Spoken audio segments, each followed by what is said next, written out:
Estamos de volta aqui com o nosso último bloco e ainda tem um monte de dúvidas, de perguntas para a gente estar debatendo aqui, conversando com o doutor Juan, tá? Juan Felipe Castilho, que é cardiologista, para você que chegou aí agora, tá? Então, vai lá, volta lá, vê os vídeos anteriores para que você não perca nenhuma informação que nós já tratamos aqui hoje. E, doutor, o senhor comentou aí, né, quando começou a falar de tratamento e tudo, sobre cateterismo. O que é o cateterismo? Explica para a gente um pouquinho como que funciona, qual a necessidade realmente do cateterismo, porque eu sei que muitos pacientes, de fato, há necessidade da utilização desse tratamento. Então, fala um pouquinho para a gente sobre isso. Bom, agora sim, eu vou falar algo que eu gosto, né? É minha paixão. O cateterismo é um exame no qual a gente canaliza com uma agulha, seja pelo punho, seja pelo braço, ou seja pela perna, uma artéria que a gente vai canalizar e com um catéter, uma mangueirinha específica para o coração, a gente chega até o coração. Aqui na imagem a gente pode ver o catéter, justo aí em cima, que ele está canalizando a artéria coronária esquerda. Então, no cateterismo, ele não somente serve para ver infarto agudo do miocárdio.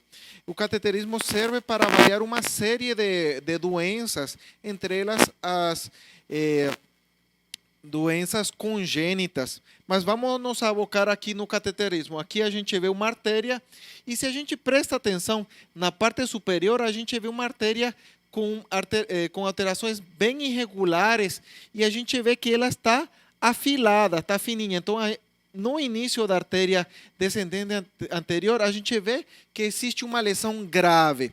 São essas lesões as que me podem levar a pessoa a ter um infarto. Então, essas lesões, com o cateterismo, a gente faz o diagnóstico. O cateterismo é o padrão ouro para fazer o diagnóstico de doenças das artérias coronárias. Existem outros exames que a gente utiliza. Antes de fazer o cateterismo, nas pessoas que têm a doença coronária estável, ou seja, pacientes que têm dor no peito, mas não estão infartando. É feito outra série de exames, mas o cateterismo é o padrão ouro, no qual a gente vai definir o tratamento do paciente, que a gente vai falar a seguir, né? Doutor, e assim, uma coisa que a gente sempre discute aqui no programa, quando tem algumas perguntas que são bem sugestivas, é a respeito Marabá, né? Assim, porque o nosso maior público de fato, o nosso telespectador maior é de Marabá. Se hoje eu tiver um infarto, não, eu vou falar ele, né? Eu não vou falar de mim, não, gente. Se ele tiver um infarto, doutor Marcos, tiver um infarto hoje, aqui em Marabá, eu teria como? Tem algum lugar específico assim, onde eu poderia levá-lo para fazer o cateterismo? Porque a gente fica preocupado, porque antigamente a gente ouvia muito falar assim, não, que o melhor tratamento é o aeroporto, né? Pegar o avião e ir embora e fazer o tratamento para lá. E hoje, Marabá tem esse tratamento de cateterismo? Bom, felizmente, há 2 anos foi aberta a clínica Ictus Cordis, que ela fica do lado do Hospital Central de Marabá, antiga Climec, no qual a gente funciona 24 horas por dia, 7 dias por semana para infartos. A dinâmica é, o paciente primeiro tem que se atender no Hospital Central de Marabá, né, é atendido por médico, eles acionam o pessoal da hemodinâmica, tanto o doutor José Rogério ou a mim, para a gente atender. Então, assim, o atendimento existe, tá? A gente está à prontidão, 24 horas por dia, 7 dias por semana, para atender qualquer urgência cardiológica. É importante vocês estarem sabendo disso, que em Marabá hoje já existe o procedimento, o exame, né, vamos dizer assim, de cateterismo. Viu, doutor Marcos? Se o senhor infartar, o senhor já sabe onde procurar, viu? Só falando, Renan, que meus exames são muito melhores que os dela. Então, eu não sei quem está na fila aí. Acho Tá que se o bilhete vingando está... aqui, gente. Hoje é a vingança, viu, dele aqui. Os meus exames são muito superiores assim, aos dela, Eu melhores que vou os dela. começar a questionar esses lugares Tá. onde tu tá fazendo esses exames, viu? Tá, só assim, então, aproveitando o que a Darna falou, Juan, assim, nós ficamos felizes em ver que Marabá progride na área de saúde, porque há um tempo atrás, nos programas que nós fizemos aí, teve o Dr. Leandro, oncologista, esteve conosco. Então, há um tempo atrás, não muito tempo atrás, o Marabá era muito carente na área de saúde, de algumas especialidades, de alguns serviços, e aí permaneceu por algum tempo essa história de que o aeroporto era o melhor, o hospital da cidade, porque as pessoas não tinham a estrutura e não tinham até a credibilidade devida, apesar de sempre ter bons profissionais na cidade, não ter essa credibilidade. E hoje o Marabá poder contar com um serviço dessa magnitude um Marabá não, região, na verdade. A poder contar é interessante para a população e para nós da área de saúde também. Aí, assim, o questionamento, o cateterismo e a angioplastia, eles são a mesma coisa? É uma pergunta que eu recebo frequentemente. Por quê? Porque muitas vezes, quando eu estou fazendo o exame, o cateterismo, em si o nome cateterismo, Marcos e Darmina, é um nome comum, né, que todo mundo conhece. O nome se chama coronariografia. Mas as pessoas acham que fazendo o cateterismo já estão tratando. Não. O cateterismo é a parte diagnóstica do procedimento, no qual, como eu mostrei na imagem, a gente, com contraste, a gente pinta as artérias, e a angioplastia é o passo a seguir. Na angioplastia, a gente pode ver aqui que é o tratamento. O que eu faço? Eu canalizo a artéria, eu passo uma corda guia, que é um material específico para o coração, muito sensível, que ele vai ser os trilhos para eu poder levar o material e tratar essa linha. Se a gente vê aqui na imagem, aqui nós temos essa corda guia que eu ultrapasso, esse aqui é a lesão, né? Isso aqui é a lesão, e com essa corda guia eu ultrapasso a lesão, e aqui eu passo, isso aqui é um balão. É um balão que eu vou insuflar, ele vai permitir eu abrir a lesão, e aqui temos a parte mais importante. Eu utilizo o stent, que é um material metálico, é um material, o mais comum que a gente tem hoje é de uma liga de cromo cobalto. Ele não enferruja, ele não perde validade, ele não solta, tá? Porque são outras perguntas que eu recebo. Doutor, e ele tem validade? Doutor, ele enferruja? Eu vou ter rejeição? Esse material ele é feito com uma liga de metal que ela não cria rejeição no paciente. Hoje em dia, esse stent ele fica impactado na artéria, ele fica impactado, e o interessante é que nós, hoje em dia, temos basicamente dois tipos de stent. Temos o stent convencional, que é só uma liga de metal, e temos o stent farmacológico. O stent farmacológico, qual é a função dele?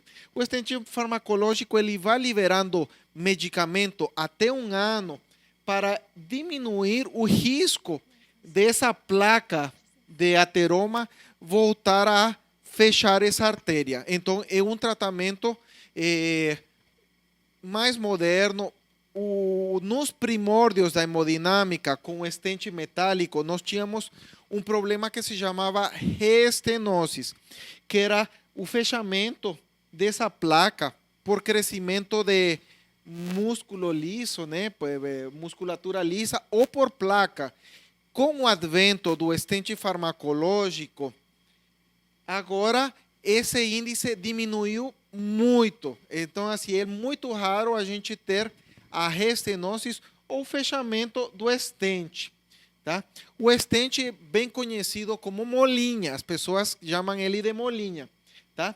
E o stent ele tem diferentes diâmetros e a gente tem que medir a lesão antes de colocar o stent, tem que medir o grossor da artéria para impactar ele bem na artéria. Então, ele não solta, ele não enferruja e ele não perde validade. O stent, o que eu falo para meus pacientes, você colocou, agora vai fazer parte de você.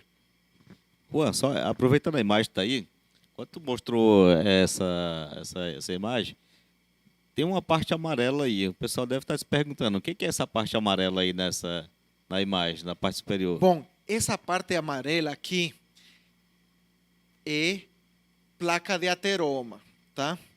É uma excelente pergunta, Marco Jová. Tem um estudo que eles começaram a estudar a população, cadáveres.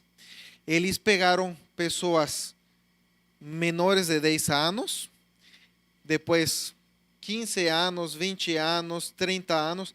E o interessante, na parte de prevenção, eles viram que a população, hoje em dia, jovens menores de 10 anos, já começam a criar uma placa de ateroma pequena. Então, essa é a parte triste da doença arterial coronária. Ela é uma doença silente, ela não avisa. Vai crescendo, vai crescendo, vai crescendo, vai crescendo. E ela vem a dar problema, geralmente no homem, acima dos 45 anos para frente, dos 40 anos. Na mulher, são 10 anos mais para frente. Então, é uma placa gordurosa. E o que acontece com essa placa gordurosa? Como é que a gente infarta? Vamos a voltar ao tema.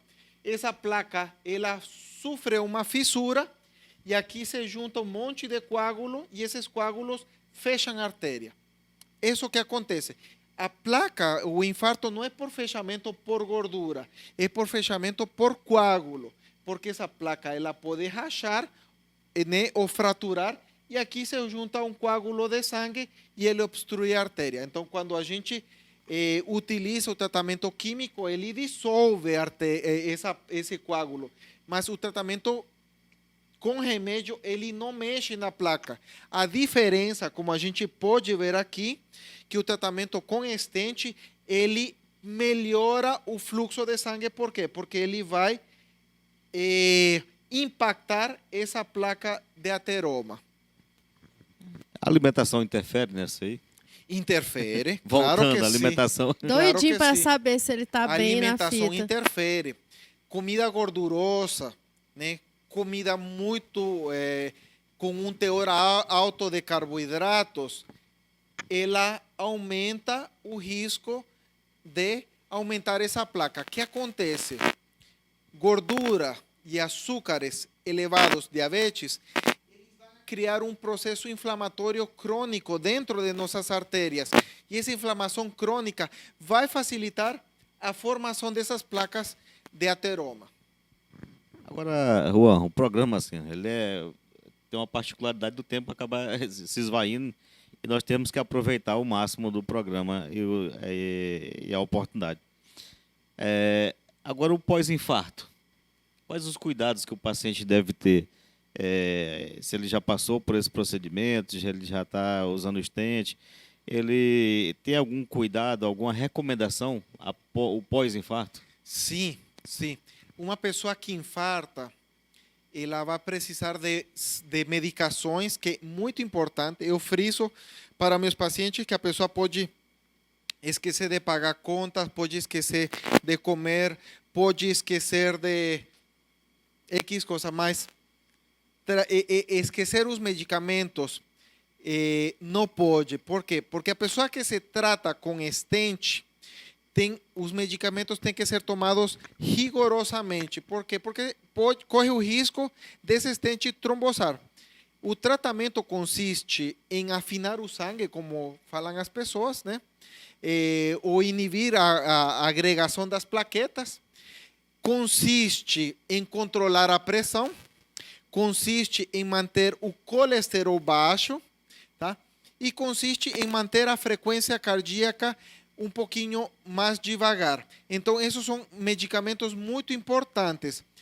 Na pessoa que infarta e não trata, que não trata nem com remédios para dissolver, que são os fibrinolíticos, ou que não coloca stent, essa pessoa ainda com mais importância tem que tratar com esses medicamentos. Por quê? O que acontece com a pessoa que infarta?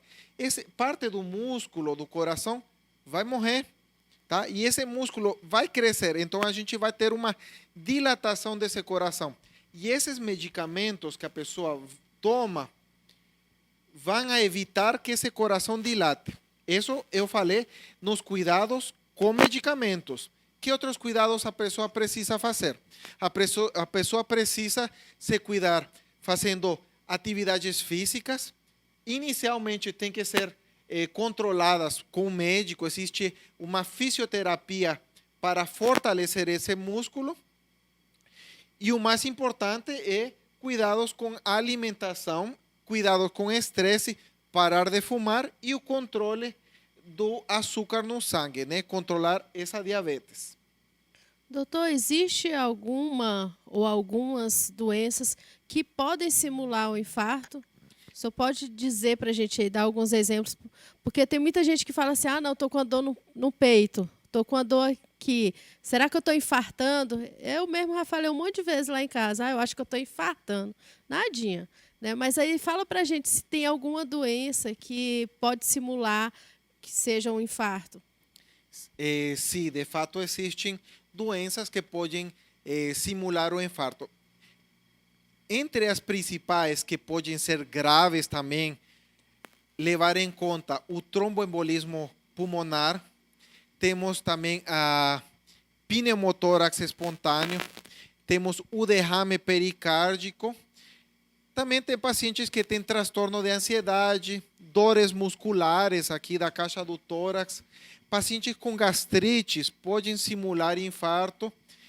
Pacientes que têm irritação do pâncreas, pacientes que têm irritação do esôfago. Esses pacientes podem simular sintomas parecidos com os do infarto. Pacientes ansiosos, crises de ansiedade, transtorno do pânico, eles podem simular sintomas similares ao infarto. Pô, pena que o programa, assim, o tempo já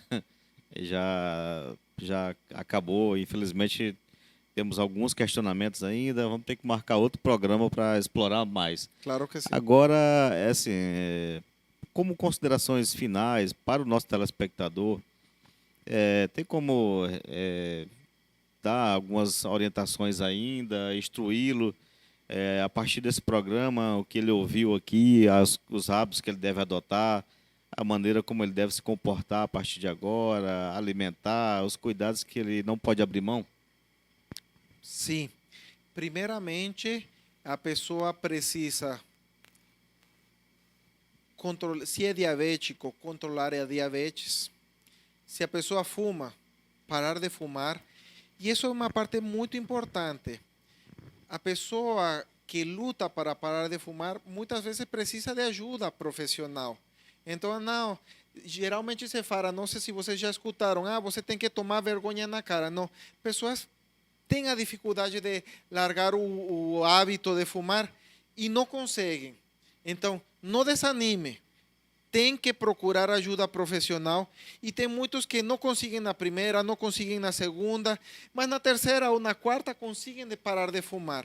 Então, primeiro, cuide da sua diabetes, se cuide na alimentação, pare de fumar, comece a fazer atividades físicas. Caminhar é um exercício barato. Marabá tem rua para todo lado.